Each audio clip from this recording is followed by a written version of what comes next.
It's pretty bittersweet. The 2023 season has come to an end for the BASS Elite Series and some of the other major tournament circuits, but we're going to dive into that on this episode of the OneCast.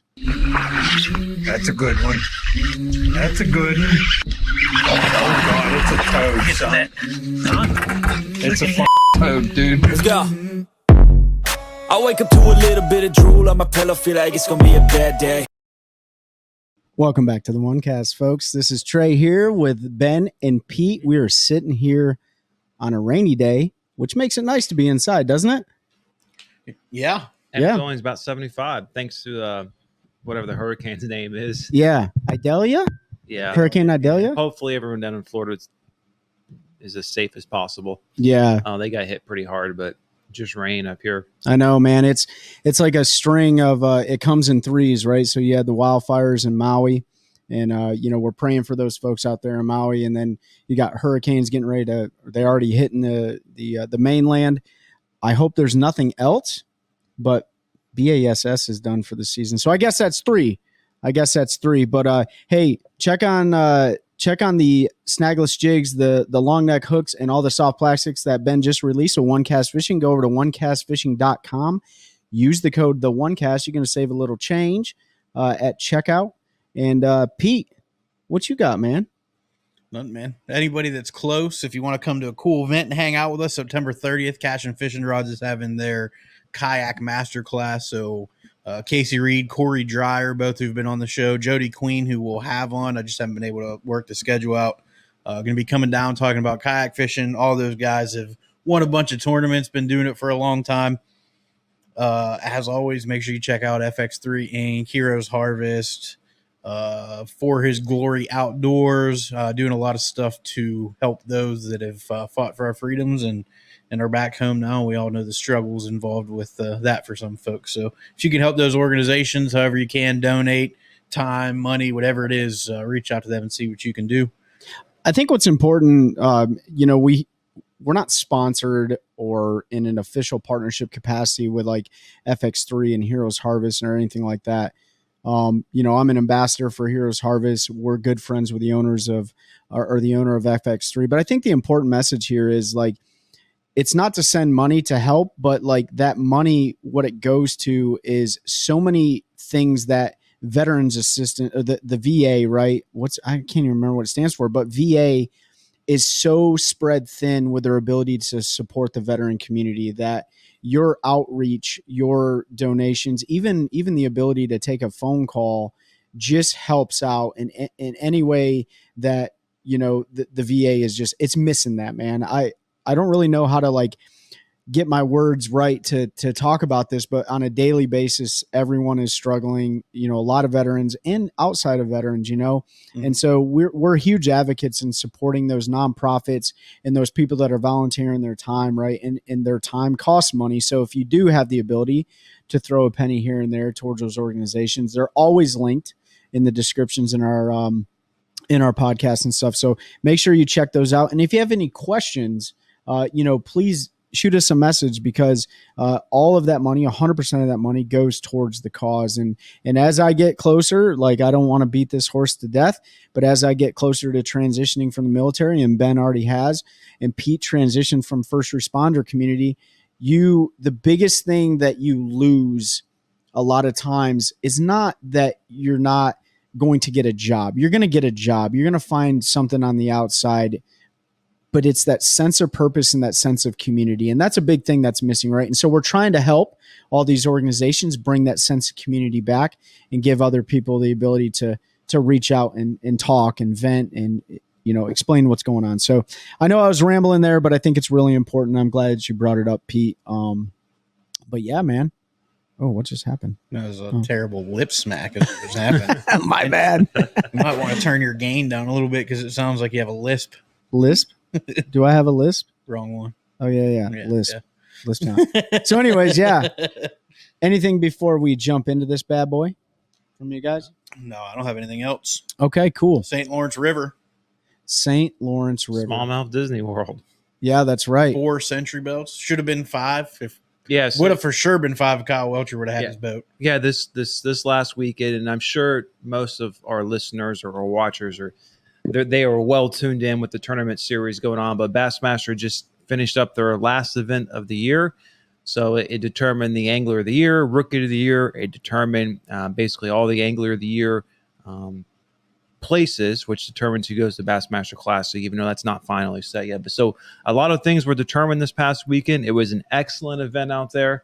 I know we were all focused because Maddie had to qualify, or I should say he had to finish 15th and above is what they said on Bass Live to requalify, and he came out with the top 10. So back up against the wall. And after our episode and talking to Maddie, for almost, because we talked to him off the record, it was probably 3 or 4 hours. Long time we talked to him. And so it was absolutely phenomenal to watch him go out there with his back against the wall and produce day after day. I think he had 20 pounds every day. Champions find a way, man. Yes, they do. So he's a national champion, and he found a way to stay, prove that he belongs. And those last 4 events, his back was against the wall, and he had 2 top 10s, and I think the other 2 were top 25. So, he put it out when he needed to. Not that he didn't all year. He had a good year.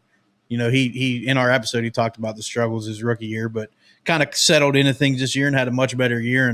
And I think next year 3 is going to be even better for Maddie. So, yeah.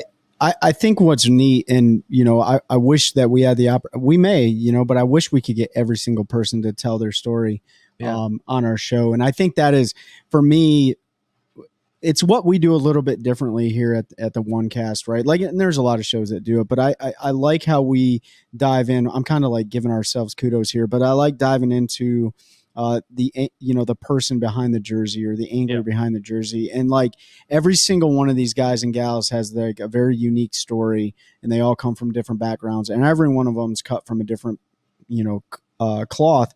But his story was really cool, man. So yeah, I'm glad you brought that up. Like, huge congratulations on him requalifying for the elites. And you know what? He prospers in smallmouth territory, man. He did a really good job. So requalifying for the elites.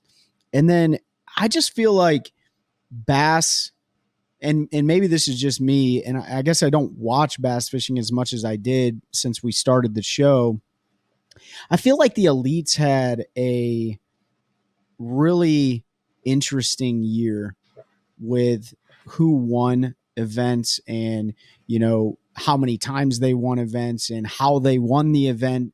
I just think it was really neat to kind of, see the 2023 season come to what it was. Yeah, we should probably do an entire episode wrapping up each series and kind of going through, because one of our our early episodes, and we'll do this again when we do our season preview, probably December, January. Yeah. But we also did one that wrapped everything up. We should probably wrap everything up for each major series, because there's a lot to talk about. I mean, we just barely started talking about this last event.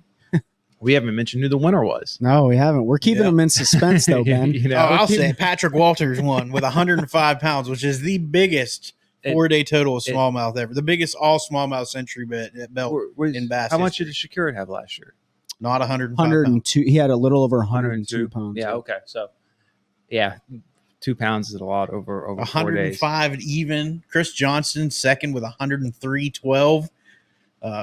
Fujita third with 102.5. What's his first name, Pete? I always mess it up. So. Koya Fujita. Koya, yeah. Taku with 101.7, and then Kyle rounded out the top 5 with 99.12. And again, he lost about the first 3 hours of the day because of his boat blowing up, and then by the time he got another one, he was fishing behind. I really feel like if he had a full day, we would have seen 5 century. Look at that cash bonus that Kyle Welcher has. Yeah, $101,000 cash bonus for Angler of the Year. Your Angler of the Year, Kyle Welcher. Moly. I know Trey was super excited about that. I know enough about Kyle to know Kyle, but Trey's a big fan of Kyle Welcher, so he was really excited to see him win that. When Kyle first came on tour, and I think this is his 3rd year this year, if I'm not mistaken, maybe his 2nd year. Yeah. 2nd or 3rd year. Wow. I don't sound like a real big fan, do I? But,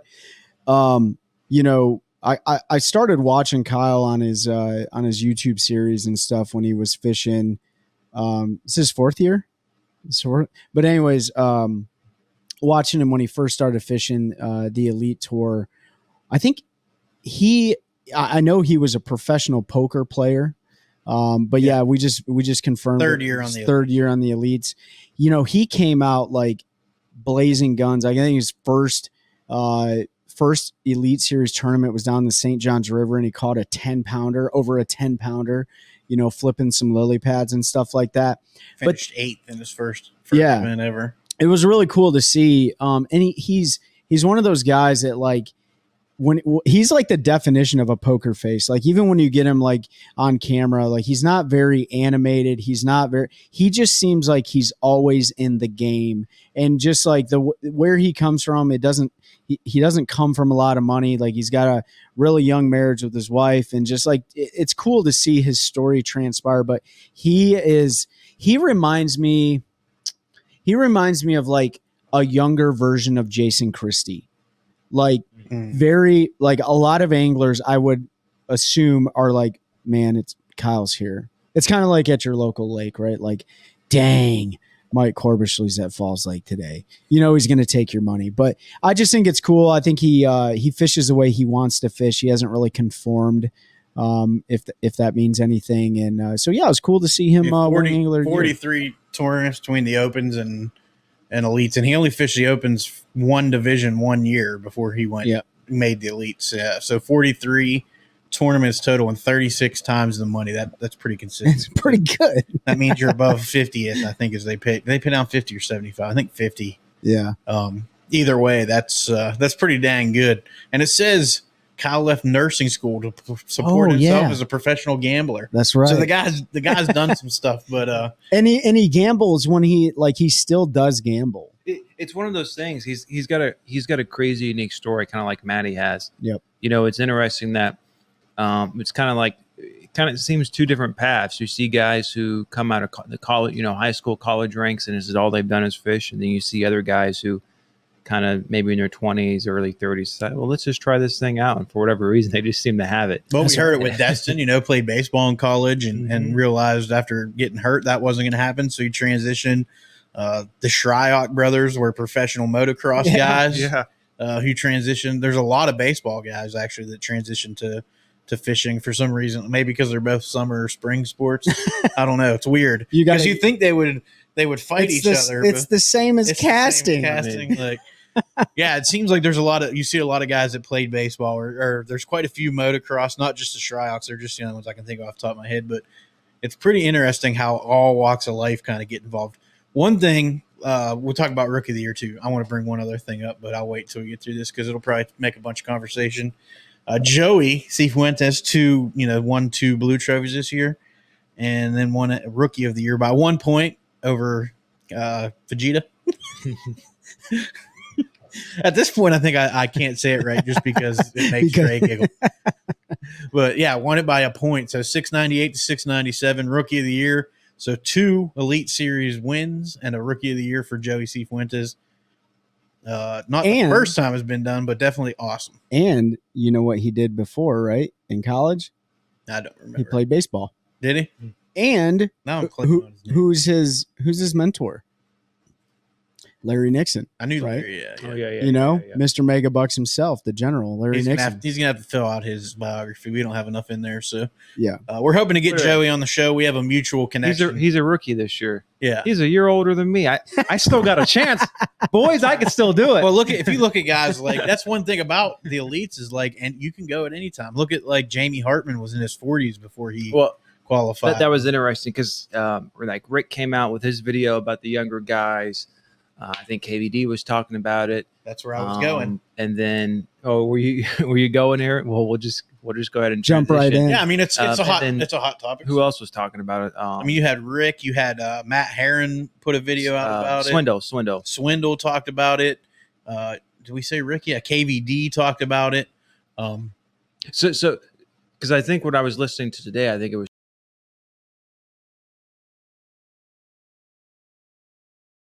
like your prime for fishing, and now it's definitely drifted the young 30s or in your 20s, right, for your actual prime. And that these guys coming along, and he's being a rookie, he's 34, so actually he's 34 now. He took the time to learn. There's no doubt technology is dominating, like not dominating, but it's a big part of the sport. Not that it hasn't always been side scan. Part of the reason why KVD was so good, and he talked about it in that interview you were just talking about with Bass U, is he knew how to use his electronics when he came. Like, he could use down imaging, he could use side imaging. He had those tools. He knew how to use them. He probably gave the most educated and KVD response to the whole like forward-facing sonar conversation. Like, hey, technology is part of the game. It's not going anywhere. You either learn to use it or you don't. And, you know, it's the same as when side imaging came. He goes, it's different now because we can see everything in real time. And, you know, like Demiki rigging, we used to do that with 2D. We were just over the fish. Now we don't Demiki rig. We what do they call that? Like, not slack line, but whatever it is, where you basically still Demiki rigging, but you're throwing it 60 feet instead. Now we do that because we can see them at 60 feet. We're not looking at them straight out of the boat with 2D. But there's been a lot of talk. Bernie Schultz and somebody went on a little bit of a tangent on Bass Live about limiting forward-facing sonar and how there's no skill. Not that there's no skill, but it takes away some of the natural. What's the word I'm looking for? Maddie talked about it too. Like the actual instinct. Instinct. Yeah. For some reason, I brain for it on instinct. Like how it's taking away like the instincts to fishing. But here's my take on it. We can talk about it. Like, you still have to know where the fish are. You still have to know where to look for them. You still have to find them. You still have to be able to figure out what they're eating. Just because you can see them doesn't mean they're going to. Live scope has proven over time and time again our instincts were wrong. Yeah. In some cases, yeah. A lot of times, completely wrong. We've watched them like. Well, what we thought we knew was wrong. Exactly right. Yeah. So that's and that's what they're talking about. Yeah. Instincts, reading the water, trying to like all the old wives and all the wives' tales or all the old tricks that we used to do, right? Live scope's teaching us that's not the case. And some of these like telemetry studies that they did at Toledo Bend and different places, and the studies are tracking fish. Like, there's a lot we don't know. Yep. And right. And so it's just interesting that rely on instinct, but if our instincts point us in the wrong direction, why won't we use something to go? Live scope is like the new compass for fishing. I agree with what a lot of folks said that this year, forward-facing sonar. This year on bass, and I don't know what it did on MLF because I didn't watch enough MLF stuff just because I wasn't a fan of the five fish I've talked about before. It truly played a factor in, I think, every tournament but one was won because of forward-facing sonar. And it was won in different ways because of forward-facing sonar. Tyler Rivette at Okeechobee winning in the river with a jerkbait. Joey winning his first one of the year on Seminole, fishing 20-some foot timber, forward-facing those big, I think they were pre-spawn out there. They could have been post-spawn, whatever they were. He was catching those fish out, deep where people wouldn't have fished before. In that big hole. In the big hole. Yeah. Santee didn't play a huge role. A lot of them guys were just fishing. But they were using it for bed. Yeah, they were using it to find some of those beds. You're right. Yeah, for bed fishing, yeah. Where was the one sight fishing tournament? One of the Drews won it. Was it Murray? No. Or late? No, Murray. It didn't really play a role because those guys were just Sabine did not really. Sabine, it didn't really play a role. So there's maybe two tournaments this year. There's not enough fish at Sabine to make it play a role. But it was definitely interesting to see. It changed. I love this. It changed. It changed how guys are going to fish. I guarantee you, there's more people in Okeechobee next year practicing with a jerkbait in their hand, or they're not going to go there next year. Next time they go, I guarantee you, there's more people with a jerkbait in their hand. Like, and we're getting off on a different topic. I don't quite understand why people wouldn't think it play so much of a role, because when I was down there in 2021, that live scope came in handy. Like, you're just in flats of eelgrass in the middle of the lake. You just scan around to where you see more bait and more fish, and that's where you cast to. It just hadn't yet. It hadn't impacted an event down there yet. This was the first one it really did. And I don't know. I'm all for it. I like to see fish getting caught different ways. I like technology. Like, technology's cool. It's a good thing. I see fish all the time that I can't make eat. Like, I know they're there. Doesn't mean I'm going to catch them. Stay tuned to this episode because I want to circle back around to this topic. So we announced we're going to circle back, like Trey said. He has some questions for us. We're going to keep talking a little bit about forward facing. I wanted to take over the episode, but it's big in the bass world right now. A lot of the pros are talking about it. But one thing big with us was our new partnership we announced in that last week with Carolina Waters. Mm-hmm. If you're looking for any performance fishing wear, outdoor lifestyle brand apparel, t-shirts, sun shirts. I had one in. You saw the ad read last week that I did. I had the sun shirt on. They got a ton of different hats. I personally have been wearing their sun shirts for a couple years. It's a great high quality product, keeps you cool, breathes really well, keeps you out of that dangerous sun when you're out there on the water like we are. They did just launch a new performance hoodie, super lightweight. It's white, like a white with a gray camo on the sleeve. I'll bring one in and show it off next time because I got a couple thumb holes in the sleeves. I don't really know what you need those for, but everybody seems to like them. They just launched that, so make sure you head to CarolinaWatersNC.com. Check out everything they have to offer. Like I said, t-shirts, hats, sun shirts. They have women's specific cuts and hats, and they got like my wife's got a couple of hats that have like a ponytail hole in the back. So for you ladies who like to wear your hair up in a ponytail, it's made for that. Make sure you go check them out. Make sure you use the code the OneCast to check out. The month of September, that code is going to be worth a little bit more money off. It'll save you 20% off your order. So head to CarolinaWatersNC.com. Use the code the OneCast, all one word at checkout. Save 20%. Make sure you go check out what they got and get you some sweet gear. So I want to finish talking about the Derb real quick, and then so folks stay tuned, and we're going to get in some opinion related things at the end here, but Pete talked about it. We were talking about Patrick Walters. Patrick Walters won the Derby, the final Derby of the 2023 season. Kyle Welcher, outstanding Angler of the Year performance, won that. And that was a tight race. Yeah. That was a really tight race because who was it? If Brandon Cobb win it? Well, yeah, it was between Welcher and Brandon Cobb. And they were on the heels of each other. Yeah, Kyle kind of ran away with it at the end. Brandon. Yep. And Brandon had talked about it on live with them.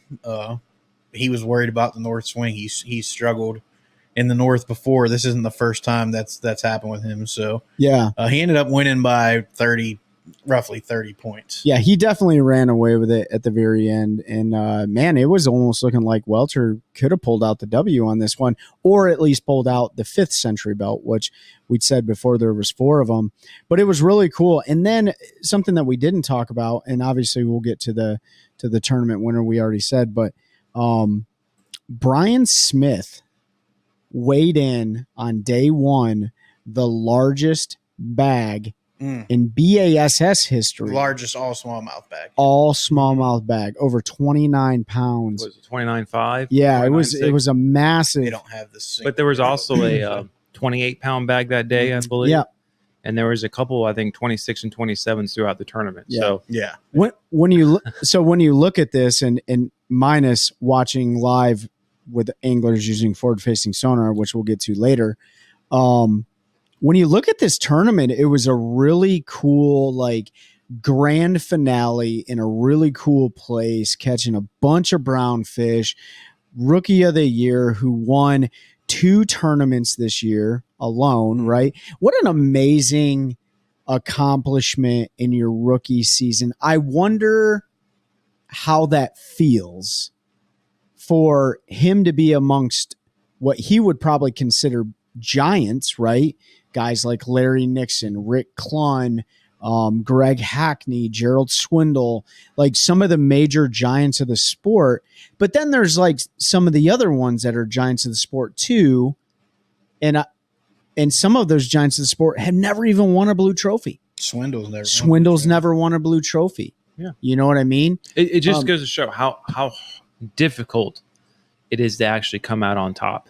And Kyle Welcher, right? Kyle Welcher's never won. He's never won one. He didn't win one this year. And it was a super close, right? Super close race at the end. I mean, we talked about Cobb, falling off a little bit in the smallmouth up in northern swing, but like it was a super close race the entire time. But he didn't win an event this year. Yeah. But he still was the best, most consistent angler throughout the entire season. The Rookie of the Year, Joey, he did win 2.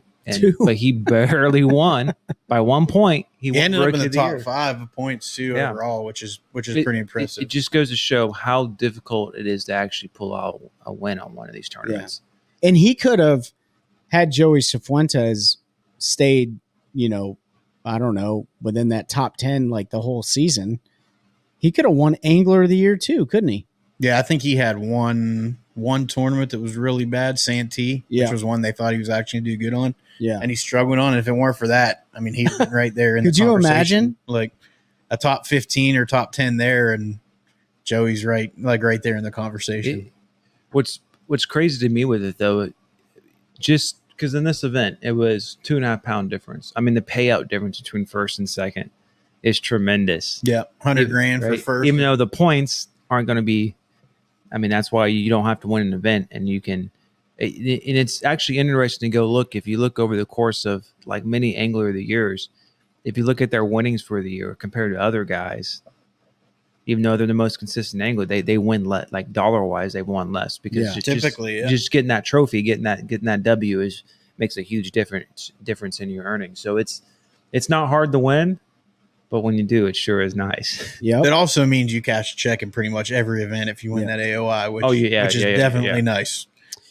But neck and neck in this event, I mean, the winner was, none other than, Patrick Walters, who wears dad shorts and is an awesome dude, by the way. Like, I got to meet him at Santee. Really nice guy, like brought everyone in for a photo because, folks, he also fishes the National Professional Fishing League as well. So talk about somebody that just has, I don't know what it is, but his brain can process the fishing information so well. It'll be interesting with 2 NPFL events left, and Patrick has nothing else to focus. I mean, I'm sure he's got other business stuff he has to focus on, right, in the off season. But like tournament wise, like he doesn't have to go back to a bass event. He's just got 2 NPFL events left. That's right, and he's been really close this year. So yeah, it's cool to see. He won Santee and second at Saginaw to Trent Palmer. He had him on. He's had a nice little run of what's crazy tournament winnings this year. His smallmouth for a long time was his weakness. Yes, and this year they talked about it when he raised the blue trophy. He spent a lot of time in the off season up there with guys who knew how to catch smallmouth and learning smallmouth better. And obviously it paid off to come in second in an NPFL event to a bunch of smallmouth hammers, and then to put up 105 pounds on. Where's he from originally? He's from South Carolina, I believe. Yeah, I think South Carolina. Santee's his home lake. Yeah, it's what he considers home lake. It's one of those things, and we've talked about it before, and I'm starting to hear some other anglers talk about it. How the northern smallmouth are just different than smallmouth throughout the rest of the country. They are. Tennessee. Well, and this year, else. Canadian waters were open for him, right? Yeah, last year too.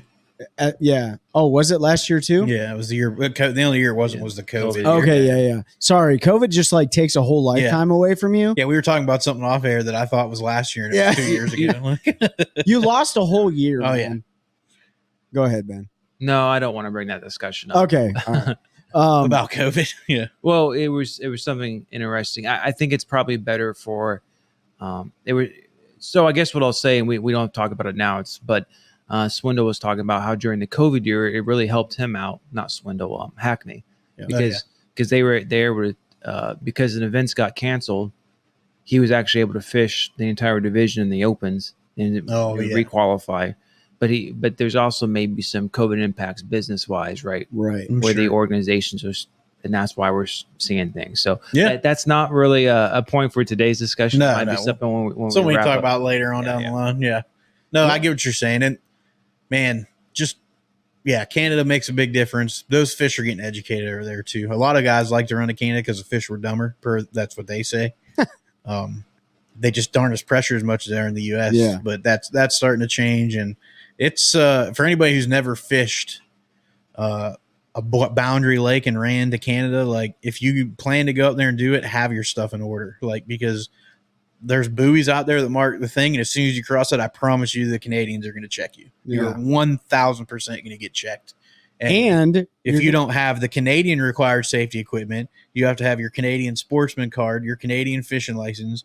You cannot step off of your boat for any reason into the water or onto land. You cannot put your power poles onto the land in Canadian water if you cross on the water through the U.S. Without going through customs, because technically you've made landfall at that point and now you've entered the country. But can I spot lock? You can spot lock. It's crazy rules. So if you do plan to go up there and fish it and you don't have the benefit of either having done it or Bass giving you a rules briefing, reach out to somebody up there local, have a conversation. Reach out with to them. Pete. Make sure you have your stuff in order, because I promise you, I don't know if it's as bad in Ontario because I never made that. But St. Clair, as soon as you cross those buoys, I promise you, within 30 minutes, there's a Canadian boat on you and they're checking you. So they don't greet you with maple syrup? No, they greet you with, we're boarding your vessel. Where's your required safety supplies? They said, what are you doing? Are you bringing Copenhagen over here to sell? I'm telling you right now. Are they allowed to pursue you back into U.S. waters?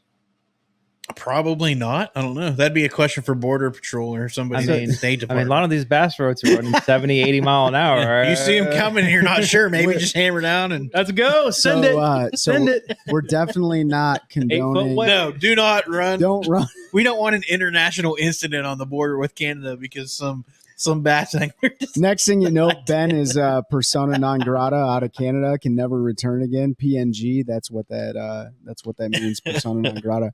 Yeah, it was cool though, man. Like all in all, wrapping it back up, multiple victories for Joey Cifuentes and then winning ROY. Biggest bag of smallies in BASS history brought into the scales. I do want to say, I don't know if they'll go back there next year. They might, because they've gone the last 2 or 3 years. We really do need a plan. Like let's schedule our vacation for the week after that event and during the event, so we can follow them around, and then we can. I'm going to Marshall and drop waypoints. What are you talking about? Yeah, dude, it's exactly what I thought. We're going to follow them around Marshall, and then we'll go back there on Monday or whatever. And Yeah, This that's 3 years in a row I think they've gone, so I'm pretty sure that's going to be a staple. I don't think. And well, they picked a really cool venue this year. They had it in Clayton this year versus where they had it I think last year. They can change the locations on the river, which is nice. Yeah, so it was different all around, but I know that watching live, they were very happy with the venue. They were very happy with the host community that they were in. So, but yeah, man, like it's always cool to see like a smallmouth, a big smallmouth fishery. And it's crazy is like, And these weren't spawning fish either. no, like that's what I was going to say is like, it's not like they went there in the spawn but they caught massive bags of fish. Right? What is so interesting to me with the St. Lawrence is that one, they're massive bags, but everyone catches them. Yep. Everyone seems to have a 20-pound bag, but it seemed like in this event, it wasn't so much ounces dividing people, because we've seen a lot of these smallmouth tournaments where first place may be ahead by 6 ounces, and they're like the top 10 may be within just a couple pounds. That wasn't really the case here, right? You had, 4 century belts, but one was 105, and there was, so fifth place was 99 pounds. You had a little bit of separation here. Yeah. And even with everyone catching 4-pound smallmouth all day. We say that, but like that's one fish up there. It's like if you don't have a 5.5 pounder for your average in the elites, you better plan on not winning. What's ridiculous to say that? Yeah. No, I know exactly what you're saying. Like, but these aren't.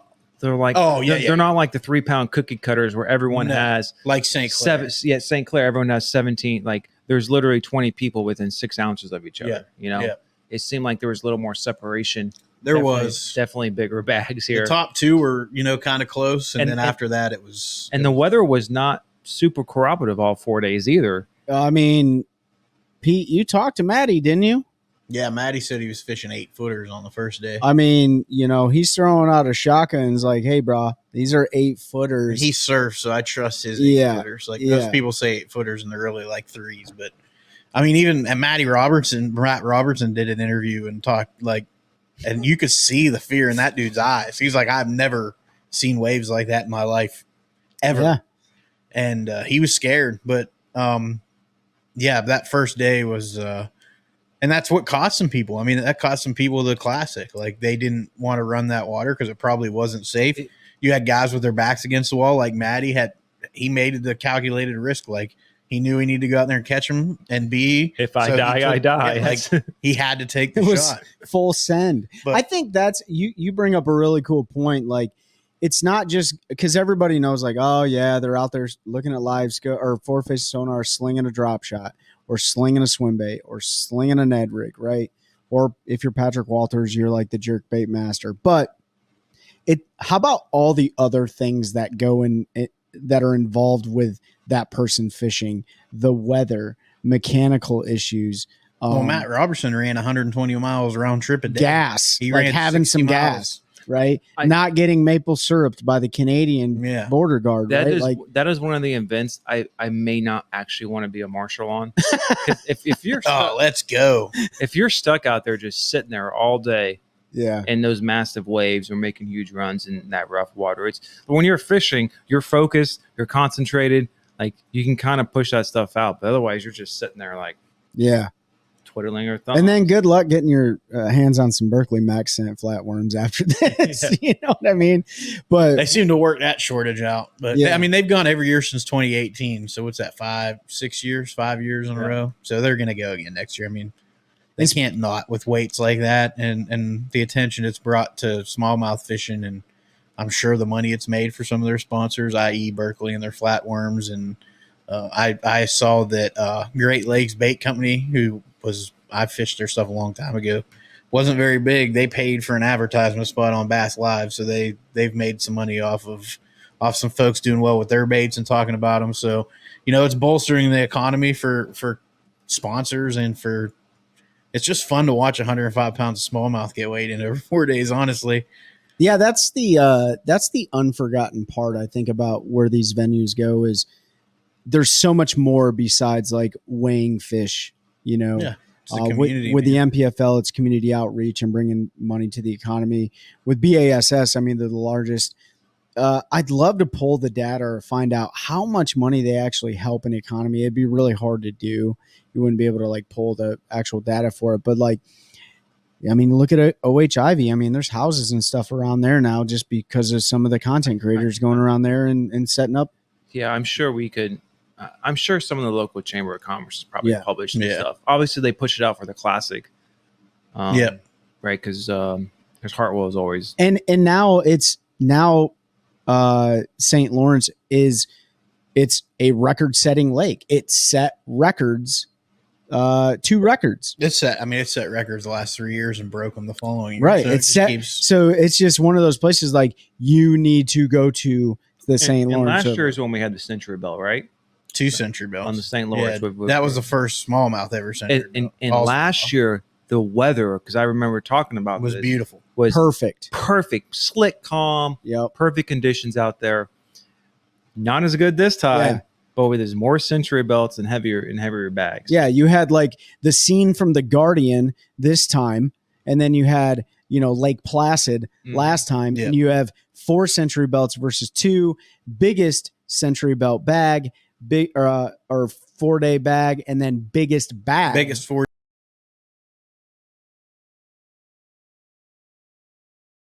Thanks for clarifying. Because somebody will be like, "No, you're not weighing largemouth in there and having a Century Belt. It's not happening." Well, unless you luck into like an 8-pounder. Yeah, I forget what the record. It's like 100. The total is like 137. Yeah, something ridiculous. Is that a 7 bass total? No, it was 5. Oh wow, that's massive. That was they had the 40-some pound bag weight. Because didn't was that on Sharon? No, because didn't Livesey last year had like 116 or something on 4? Yeah, he had 116. And I was like, that's got to be close to the record. That was I think it was like 126 or something like that. There was a 42-pound bag, which is the largest bag ever in BSS tournament history. Guy caught him all on a crankbait. I can't think of his name now. I'll pull it up. We'll talk about it. The one thing I will say, if you do plan to go up there, because people are going to want to go to St. Lawrence, like everybody's talking about it. My dad's getting ready. Like, look at Barb Elliott. Look her up on Facebook. Order a fizz kit. Learn how to fizz fish.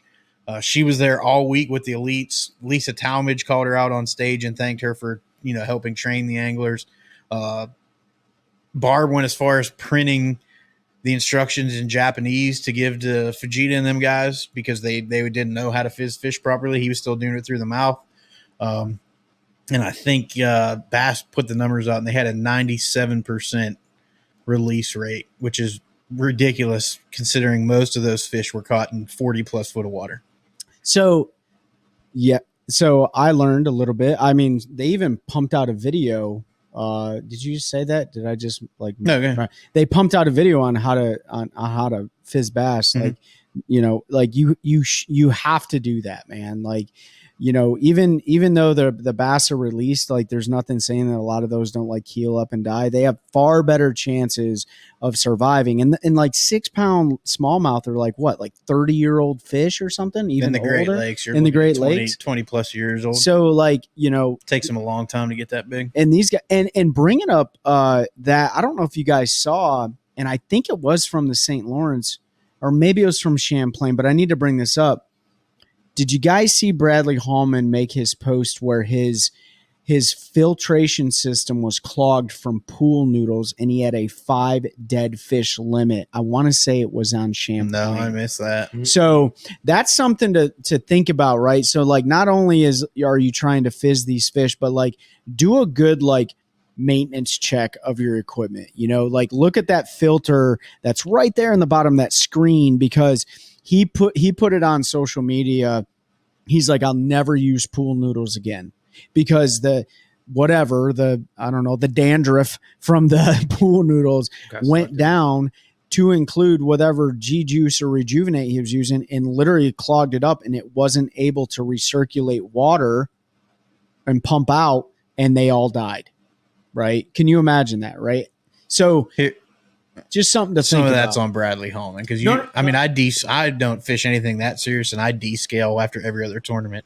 And you wouldn't have that issue if you descaled your live wells. Like, if you don't know how, go on my TikTok, P. Shandrick Fishing. I put a whole video on there on how to descale your live wells. It takes like an hour, but that'll keep that from happening.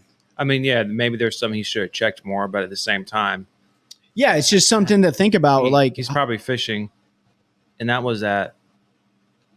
Which event was that at? He said I think it was at Champlain. I know it was absolutely in smallmouth territory because he posted the post. Let me pull it up while we're talking. Regardless, like I can see how that happening. Like, you got to practice. You're going for tournament, back-to-back tournaments, whatever it is, right? Yeah. You've been doing that you guys have been doing that for years. Pool noodles, and because we're on the topic of conservation and fizzing fish, it's just another thing to like be on the lookout for, like check your live wells and stuff like that. And it was a huge shock to me. I was like, wow, because I have pool noodles all in my live well, but I don't fish 300 days a year like a lot of these guys do. And so you're right, there is some you are 100% accountable for that. I mean, I know guys, right? I know guys in the elites that do it in the middle of a tournament at night while they're re-rigging stuff. Yeah, just to, especially if they're in a tournament where they've been eating a lot of crawfish and there's a bunch of junk in there. Like, I'm not blaming Bradley for that happening, but don't just blame your equipment when stuff. No, and I'm not saying he did. This is for the folks listening. Like, do your due diligence, check your stuff.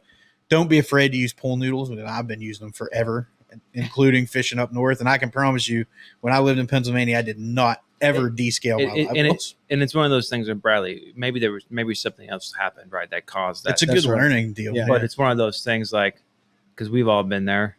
He's never going to use pool noodles again. Yeah, I've been there. That cost him. We've all got probably certain lines and baits that we've used. We're like, oh, never again that we're using this. For sure. It cost us. Yeah. Right. And Trey, repeat. You guys may love something that I absolutely hate. This is the way. Somebody's making mats now. I think DD26 is making a mat for in your live well. It's a solid piece of foam, and it's not that like pool noodles are that like open cell foam or closed cell, but they flake. This stuff doesn't flake. So if it is something you're worried about, there's some options coming out. Technology's getting better. Hopefully, as more people put fish lungs in their boat, you may not even need pool noodles anymore. Yeah, for sure. Like, our technology is getting better for the fish. Yeah. So, obviously forward-facing sonar is the biggest hot topic, and I think it transpires from so many different angles, right? There's a lot of anglers that absolutely love it. There's a lot of anglers that absolutely hate it. There's a lot of anglers that may not love it, but know it's necessary for success in the competitive world. But I did see a video that was pushed out, and some people are trying to take some polls on, people's thoughts when it comes to forward-facing sonar. Should it be allowed, and should it not be allowed? Like, and let's just use BASS or the major competitive tours. I have some thoughts on it But I wanted to get your guys' thoughts. Should it be allowed? Should it be allowed? Like, should it be allowed? Period. 100%. Yeah. There's absolutely nothing that you can say or do that'll tell me that it shouldn't be allowed. Why? It's technology. It's not catching the fish for you. All it's doing is making you more effective at your job. That'd be like saying we have this new weapon system that's going to make you a lot better, more accurate. You're not going to miss any targets, but we're not going to let you use it because we feel like it's cheating. That's exactly what the Army would do. Yeah. But you catch, like, for me, put it this way, another military analogy. Say you're in Afghanistan like we used to be. You're on a target. You're done. Maybe you're smoking, cutting up. The eye in the sky is above you, and like we got 2 squatters, 200 meters at this azimuth, and you just pop. Is that fair? Is that a fair fight? I mean, you just got to ask Geneva. At the end of the day, I'm glad we have it, right? It's the point is that we come to a point where we've got a system now that allows us to see fish in real time. But is it really fundamentally different than down imaging, side imaging, 2D? Right? Is it any different? No, it's a rate. It's not a rate. It's a sound wave going out and bouncing back. I feel like every generation's had this debate as something new's come out.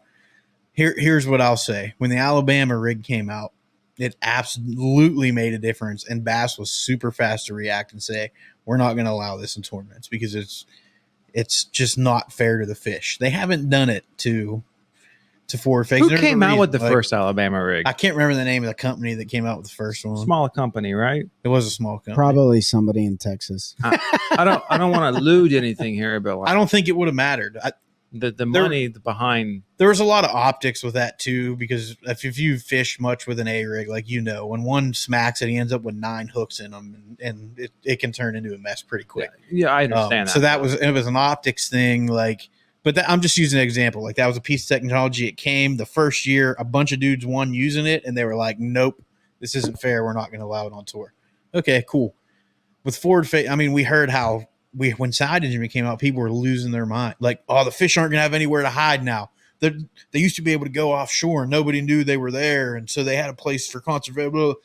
It's no different than when any of that came out. You're not going to convince me otherwise, but Trey's going to try because he's good at it. No. He agrees? No. So here's what I'll say.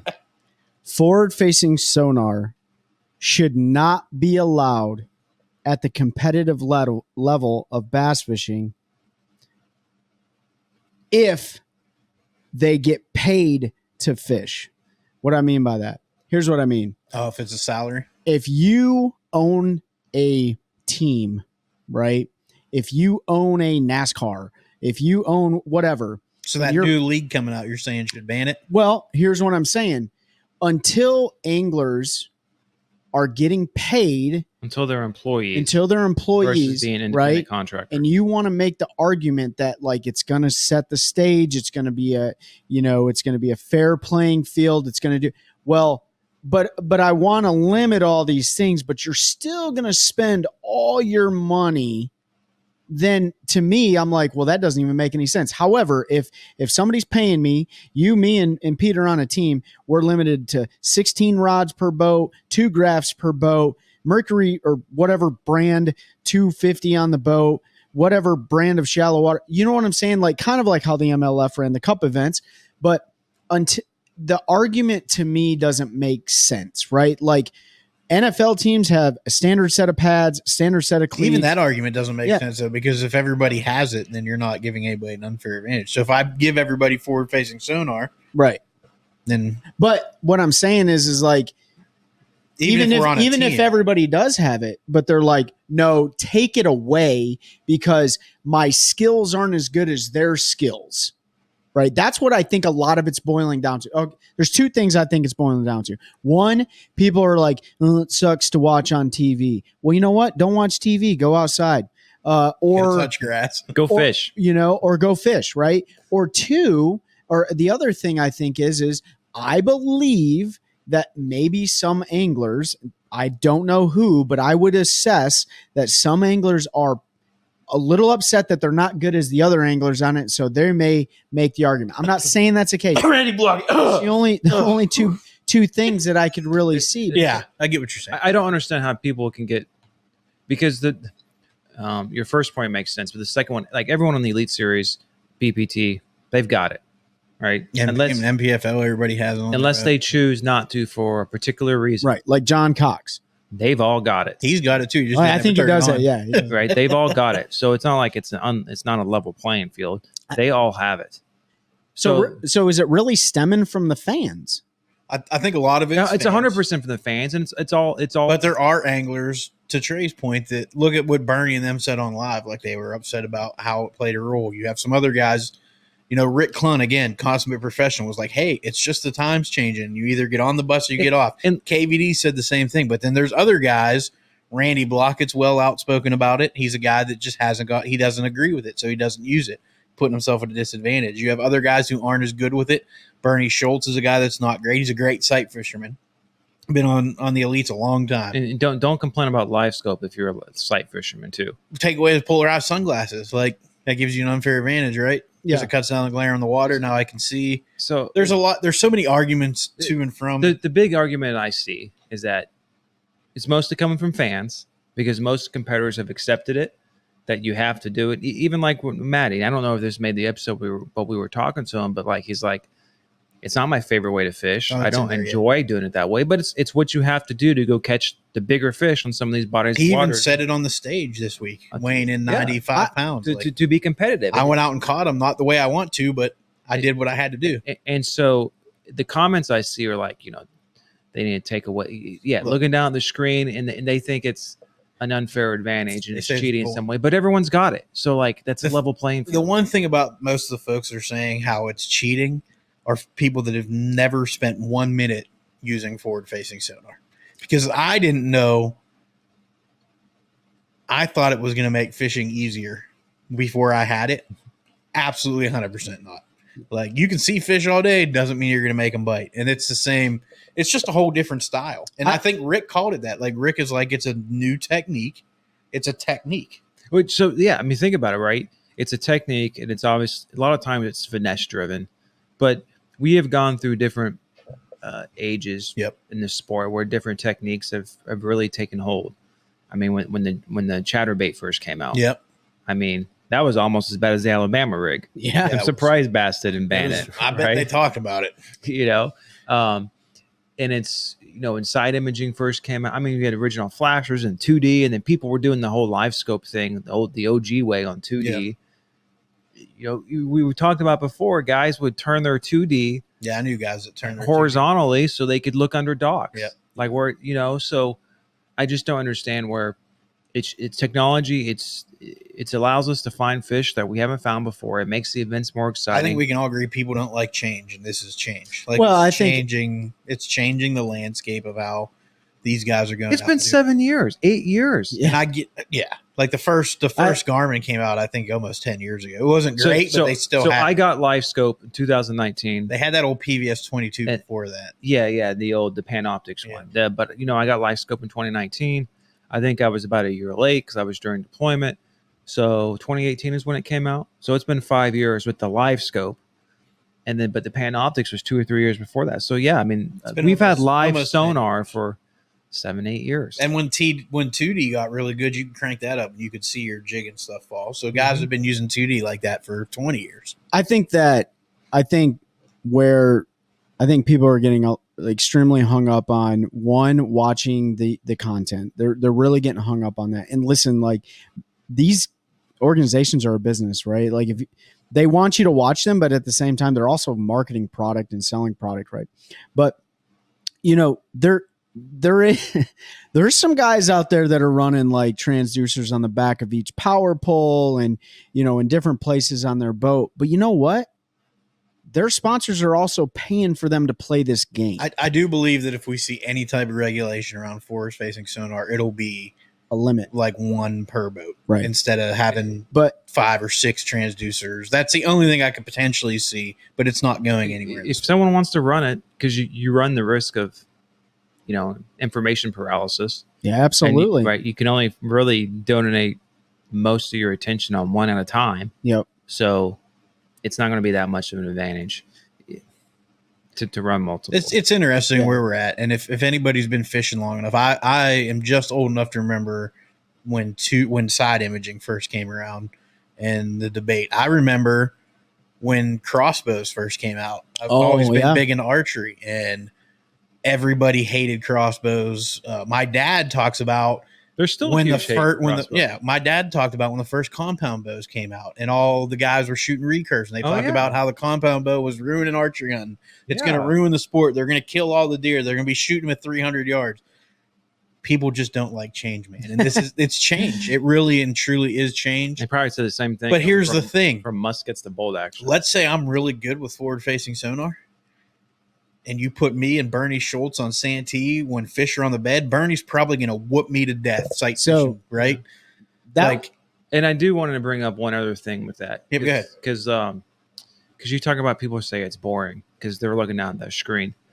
But for 90% of bass coverage, you're just looking at a dude casting. You're looking at a dude looking off in the distance casting. Or replays. Right. Right. And obviously during the replays, they're showing the excitement. But like, okay, they're casting and looking down versus casting and looking at the horizon. Just for argument's sake, you know? Or just to talk on that, Ben, I'm going to share a conversation I had on social media with the gentleman who brought up the argument. And I don't remember the guy's name or even what group it was on. He brought up about how it was boring to look at the back of an angler's head staring at forward-facing sonar. And I said, well, it's no different than watching a guy going down a bank and you're looking at his back and he's just throwing. His argument to that was, yeah, but there's trees and stuff in the background. Now we're just looking at a boat in open water. That is what this guy was upset about because there was no trees or shoreline or bank grass to look at while he was fishing. You know what? Like, he's totally entitled to that. Oh, and I'm not saying he shouldn't have that. Maybe he lives in the city. I don't know. Maybe that's something that a lot of folks like. They like to see the bank. They like. I get like it's hard to go out and emulate a guy that's fishing with forward-facing sonar. Not everybody can afford it. It's still fairly expensive. It's not going to be forever. Eventually, the technology, just like back in the day, nobody had computers. I think I have like 7 computers now because one starts to screw up. You just go buy a new one because they're relatively cheap. Or just think when side imaging came out. Imaging was super expensive. You had to have special boxes and all like the 3D scan that Lowrance had that you had to mount somewhere, the structure scan to get good side imaging. Now they can do it all with the transducer. And it's more affordable. You can get a good side imaging unit for $600 now. Yeah.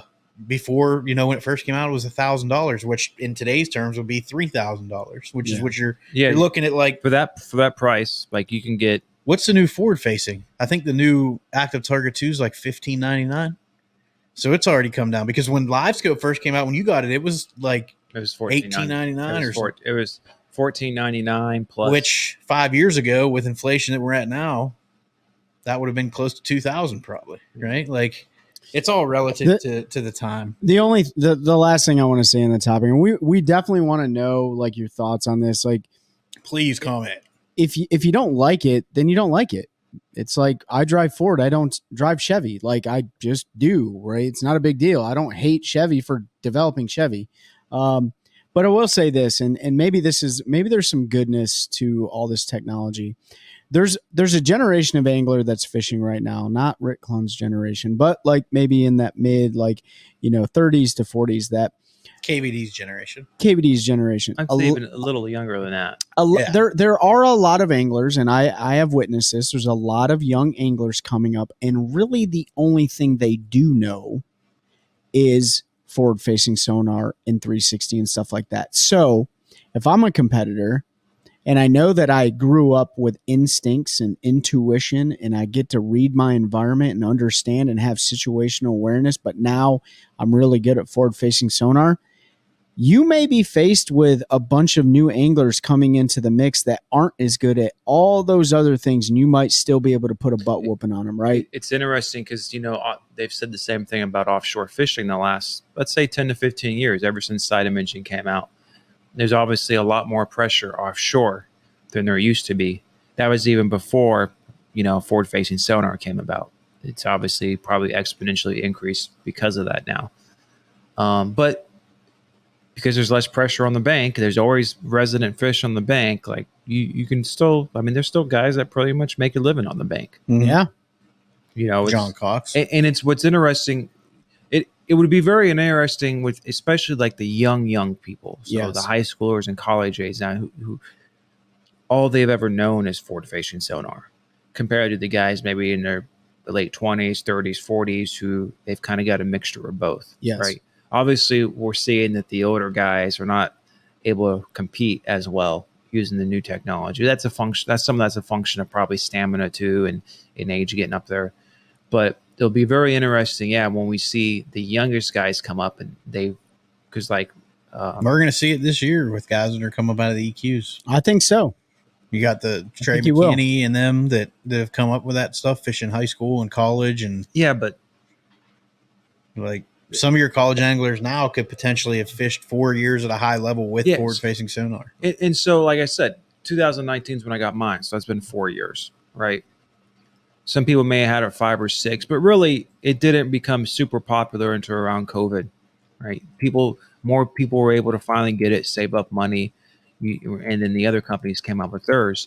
So, guys who have been in college the last few years, they've been using it all, but they've got several years of fishing probably, where they had to rely on instinct and their other electronics. It's someone like who is in 8th grade now, and all they've used the last 4 years is live scope. And I wouldn't say all they've used. Yeah. So 2015 was Panoptics, live scope was 2018. Yeah. So you start talking like guys, or even, in like 8th grade, 9th grade, 10th grade, now it's all they've ever really used. Yeah. And this is what they're going to continue to use. There, maybe you're right. Maybe there's someone in there who's more of a instinctual, shallow water type of guy. Yeah. Right. There's still a place for him that you can do well, because we see guys on the elites. John Cox. Poche. Yeah. Right. I mean, there's just that style of fishing. I said it before. I left my, I won't say the brand, but I left my forward-facing sonar that I purchased when it first came out, this version, in my garage for about 18 months or so. And I didn't put it on, right? And I fished and I finally put it on in November of last year. And I used the winter time to go out and like just understand it but you're always trying to understand it because it changes every minute. Fish behavior is always dynamic. And so I will say, out of the 12 tournaments I fished this year, it really played a role in 2 of them.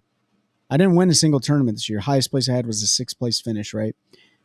It really played a role in 2 of them. But everything is so fissuational, because depending on where you live is going to dictate how you fish a lot of times. So I would just say, like, keep an open mind to a lot of things. There's going to be another thing that comes out in the future. We don't know what that is, but it's just like, one person gets bad PR and then the next week you hear a bad news story and then you forgot about what happened, right? I'm not going to say you're going to forget about forward-facing sonar, but it is interesting to hear people's thoughts on it.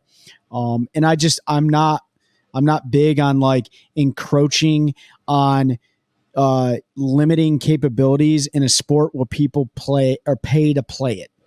If they were being paid to play the sport instead of paying to play the sport, it might be a different story, where every single one of those anglers got a cut of something. But when you're paying your own money, some guys are paying their own money, and mostly sponsorships, I just don't feel like it's the right answer to be like, oh, this is terrible, ban it completely. That's just my opinion on it. Yeah. Maybe some regulation might help with evening the playing field, but at the end of the day, like, hey man, you're your own angler. You have your own strengths and weaknesses. Like, go out there and prosper and work on your weaknesses. Don't work on your strengths. Don't skip leg day. Yeah. I guess my final thoughts on it is that if you're not a live scope fan, folks, you don't have to get it. You don't have to use it, but you're going to have to accept it. It's not going anywhere. It's a tool. Yeah. There's too much big money behind it. Right. So there's practical reasons. There's financial reasons. There's just been too much success on it. I mean, you get stories of guys catching massive bags and Okeechobee in the river in like 17 foot. Like, that would have never been done before. Yeah. Yeah. Right. Without that technique, no one would have known those fish were there. Yeah. And of course, he caught it by accident because he was crappie fishing for dinner. Yeah. And it just happened to find that. So that was luck involved there too. It just, live scope seemed to help. So, we're just going to have to accept that it's here. You don't have to run a 250. You can run a 150, but everyone's running a 250 minus Keith Poche. 175, isn't it? I don't know. I thought it was whatever the case. Yeah. Yeah. Yeah. Anyway, Yeah, but yeah, my last thing on it is figure it out or keep donating. yeah, that's Like, right. You either get Get with the with the times, times. or you complain about them and put yourself at a disadvantage. Because if you have instincts like Trey said, and you can find fish, and now you have a tool to help you better learn how to catch those fish, and you're not using it. If you can't afford it, that's one thing. But if you're not doing it just because you feel like you're some type of purist, then you're putting yourself at a disadvantage that you don't need to, and you can't complain about it if you're doing it to yourself. Is my opinion. Yeah. Let's end on a high note. Congratulations, Patrick Walters. Patrick, Congratulations, Kyle Welcher. ah, Congratulations, Brian Smith, for winning the largest smallmouth bag in a BASS tournament. Who else are we? Joey Cifuentes, Rookie of the Year. Joey Cifuentes. Maddie Wong, Matty Wong. re-qualifying for the elites. I got to give Matty a shout out wearing some of his lateral vision stuff. Yeah, you're welcome, lateral vision. If you hear that, give me a call. Let's shout out to Lateral Vision and Maddie Wong's gear. If you guys don't have anything else, I'll close her out. Yeah, man. Close it out. Appreciate Make sure you everyone head to tuning in. OneCast Fishing. Check their stuff out. CarolinaWatersNC.com. Check their stuff out. Make sure that you're good to each other, man. Help us continue to grow a community of anglers helping anglers one cast at a time. That's a good one. That's a good one. Oh God, it's a toad, son. It's a toad, dude. Let's go. I wake up to a little bit of drool on my pillow, feel like it's gonna be a bad day.